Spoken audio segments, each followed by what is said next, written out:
Guys, I'm on the Big Daddy. I'm on the KTM 1290 Super Adventure S, and these are my first impressions.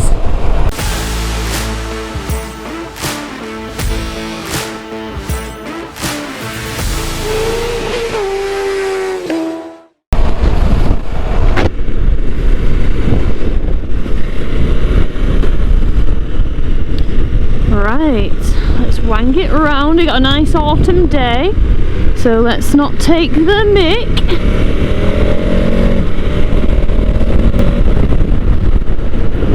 Oh, God, it's windy today. Not ideal, is it? So today we're riding the Sprightly Beast, KTM's road biased adventure bike, the Super Adventure S.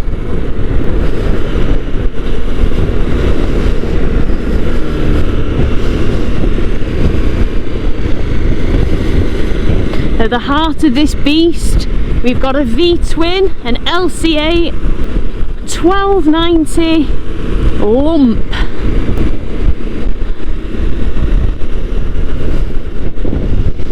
Produces 160 horsepower and 138 newton meters of torque. What an absolute shame I've met traffic.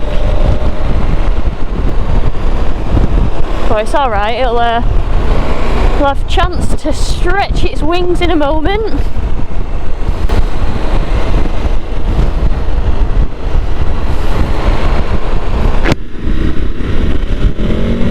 So KTM have very kindly lent me this absolute hooligan machine. Got a bird in the road. What the actual heck? Oh, that car was nice and courteous, but I had seen it.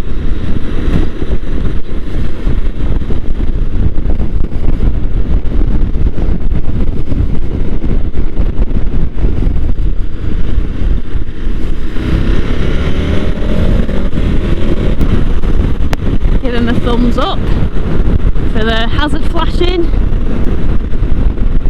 God, I can't tell you how windy it is today. Well, I am on my way to a spot to talk you through this bike and everything that it's loaded with, because let me tell you, it is loaded to the hilt. Ah, feisty. Jeez Louise. Oh, it's so typically KTM. It's so typically KTM. Yes! Haha!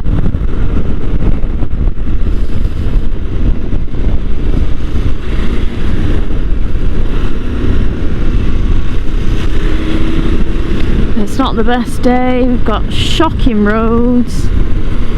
Awful.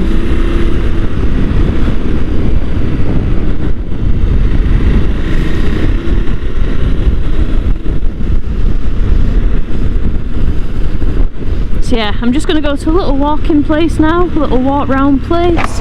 Look at these leaves. Well, this is every biker's worst nightmare, really.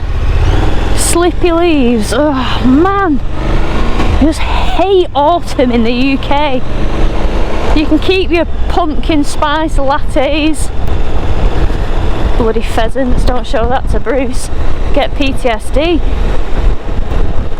Oh, water when it wets. Ah! Too fast. I got wet. And that's why we hate autumn. Oh, this doesn't bode well, does it? Oh, they don't look too dodgy. Thank the Lord.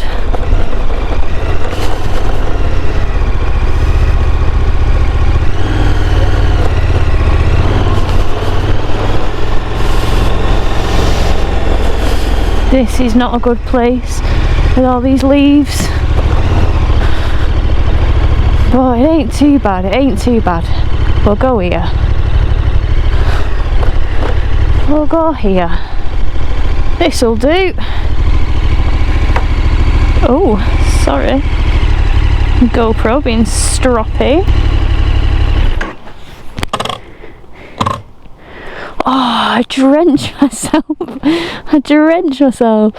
And it's starting to rain. What the f... Right guys, here she is. KTM's Super Adventure S, or the 1290 Super Adventure S if you want to be correct. So as I mentioned, heart of it, you've got the LC8 KTM V-twin engine. It's an absolute powerhouse and it pumps out 160 horsepower and 138 newton meters of torque. It is a weapon. So this is an adventure bike, but it is the S, not the R, and the difference is that the S is more geared towards, you know, your on-road, big tours, big mile munching riding, as opposed to the R, which is more off-road biased. However, if you want to do some off-roading on this, you know, put some appropriate tyres on. You've got plenty of off-road modes with this thing. You can do lots of things, rally mode, off-road mode, or at least you can with this one, because it's spec'd with a tech pack, but I'll talk about that later. So, if we have a look here, with the brakes, we have twin discs at the front, 320mm in diameter, with the Brembo calipers. And then if we pan round to the rear, we've got a single disc, as well as that Brembo caliper as well. So Brembo's all round, baby. That's not the only impressive thing about this adventure bike though, the suspension. So at the front we have WP semi-active technology upside down forks, and then if we have a look at the shock, again WP semi-active technology shock absorber. And I'm going to do a whole separate video on the suspension settings of this bike because it's ridiculous. Fuel tank, 23 litres, seat height 849 in this setting. You can put it one higher, which then has 869mm seat height, and it has a dry weight of 220 kilograms, but obviously when it's all fully fueled it's gonna be a bit more than that. But yeah, let me get the camera out, I'll show you what it's like for me to sit on it, and then we'll go on a bit of a ride and I'll just talk to you more about the tech that it has. Right guys, so the bike, as I mentioned, this has got a seat height of 800. God, it's a bit windy. A bit windy and bloody rainy. Jeez Louise, can't catch a break. Right guys, so this bike, as mentioned, has a seat height currently of 849mm. Now I am a 5'4" individual with a 29-inch inseam, and this is what it looks like for me to sit on this bike. So, if I'm to have a flat foot on this side, we've got a bit of a dangle. It's not much different than my GS. And then, yeah, it's manageable. If I want to put both feet down, I'm pretty much very much on the tippiest of toes, but I never aim to have 2 feet down at traffic lights anyway. So if I just scooch my bum over, you know, it's perfectly fine.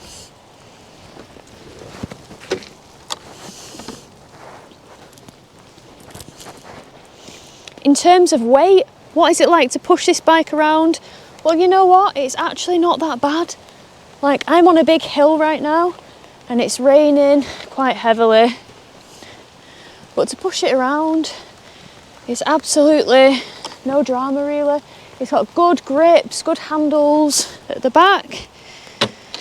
And to be quite honest, it's not an issue at all. Right guys, at the time of filming, I didn't get the quote in time. However, as you guys know, bike share and share my channel like absolute angels. And to insure me on the 1290 Super Adventure S, being a 31-year-old female, residing in Bolton, the maximum no claims discount, they would charge, to insure me, fully comprehensive for the year, £528. I don't think that's that bad. What do you guys think? Let me know in the comments below. And resume. of course, it had to rain. It's a Usernamekate review. It couldn't be nice and dry. So instead of moaning about the weather, I'm going to put my helmet on. Oh my god, it's getting heavier. Hop on the KTM 1290 Super Adventure S and just talk you through some features that I think are pretty interesting. Come on, let's go.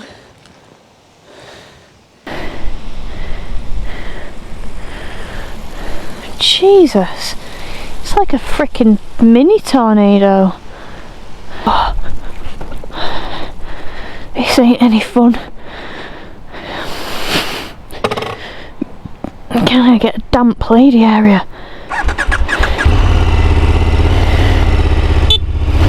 Beep. Sync the mics and let's go. Slippy leaves there. Gotta be on my best behaviour. Bit of back brake going down this hill. Bit of back, bit of back. Whew. Honestly, autonomal days. Is that how you say it? Autonomal. Autonomal. Whatever it is, I don't like it.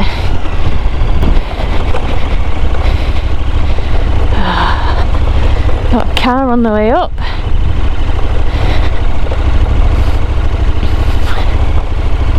Are you gonna let me go? Because I'm coming, whether you like it or not.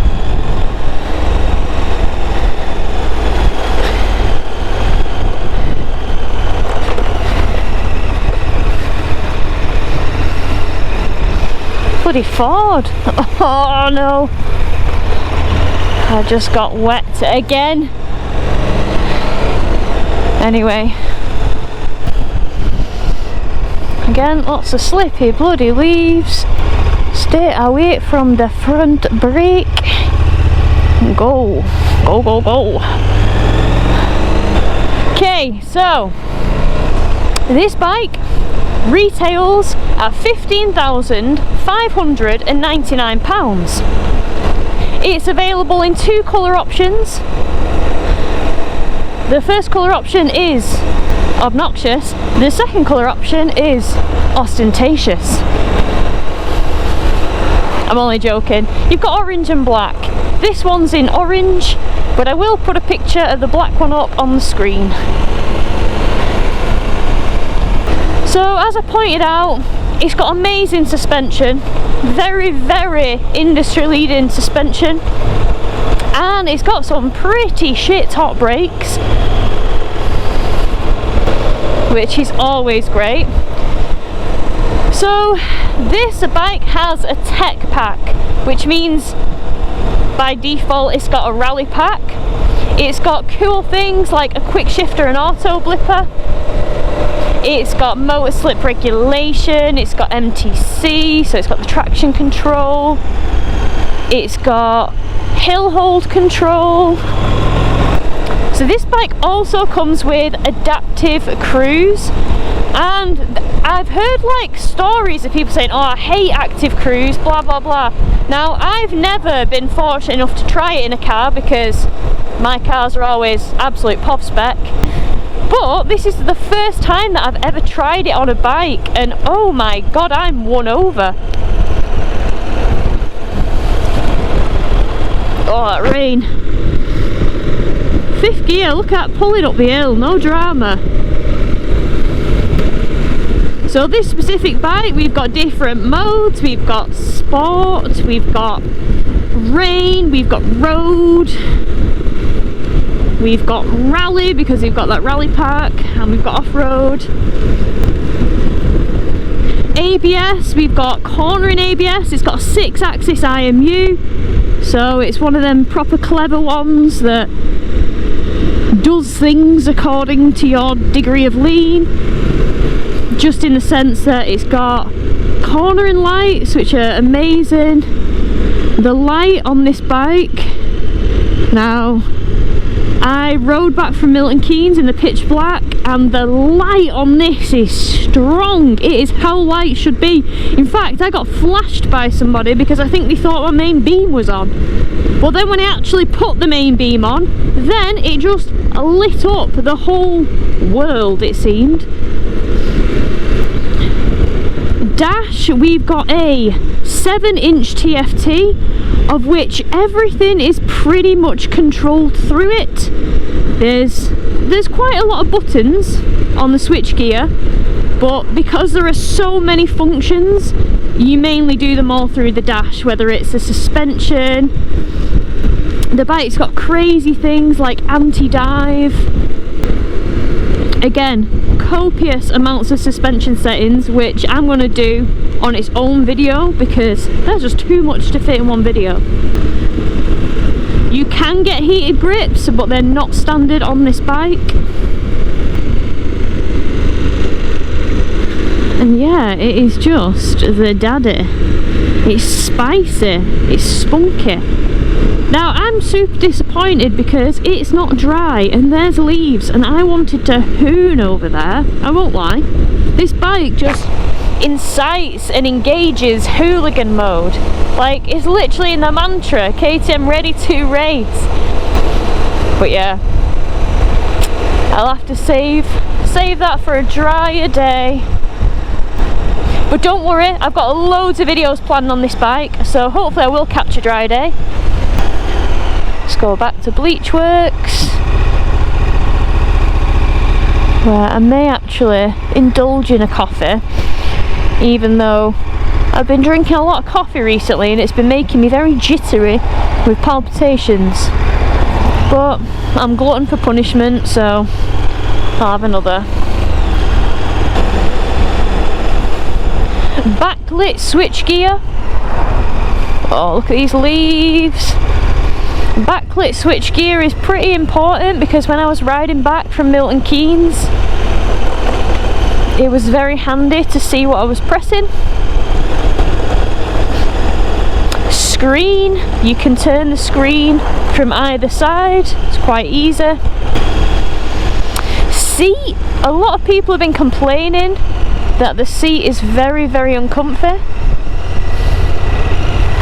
but in the 360 miles I did in one day, I didn't have an issue with it at all. Right, where do I park? Just pull it here. I think next to this car. That'll do. Switch it off.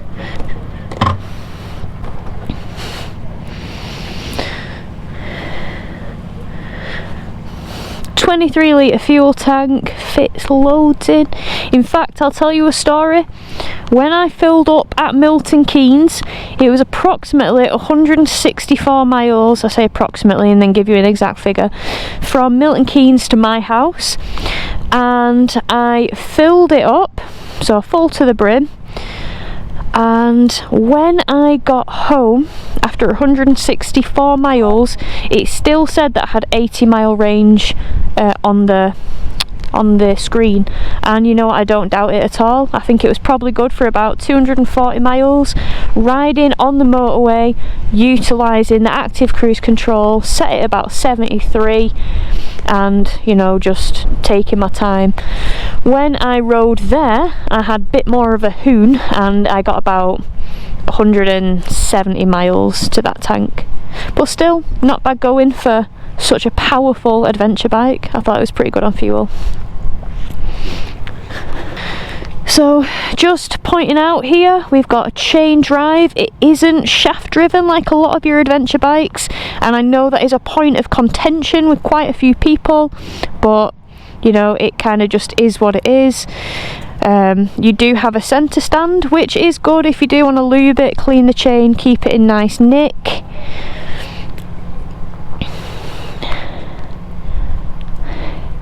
This is what the front looks like. A lot of people have said that it looks like an orange and black cow.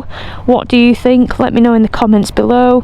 Here you've got the radar for the adaptive cruise. Tyres, let's see what it comes with. It comes with Mitas and the exhaust. So this has got a KTM exhaust on it, just how it comes, but you can spec that up to an Acro, which looks pretty darn sexy.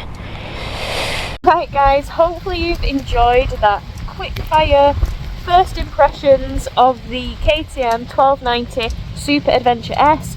I can't wait to ride it more, put more miles on it. I've got a fair few videos planned on this bike, so if you like super adventure content, then hopefully you've got a lot to look forward to. Subscribe if you haven't already, and I'll see you on the next one, guys. Take care. Auf Wiedersehen.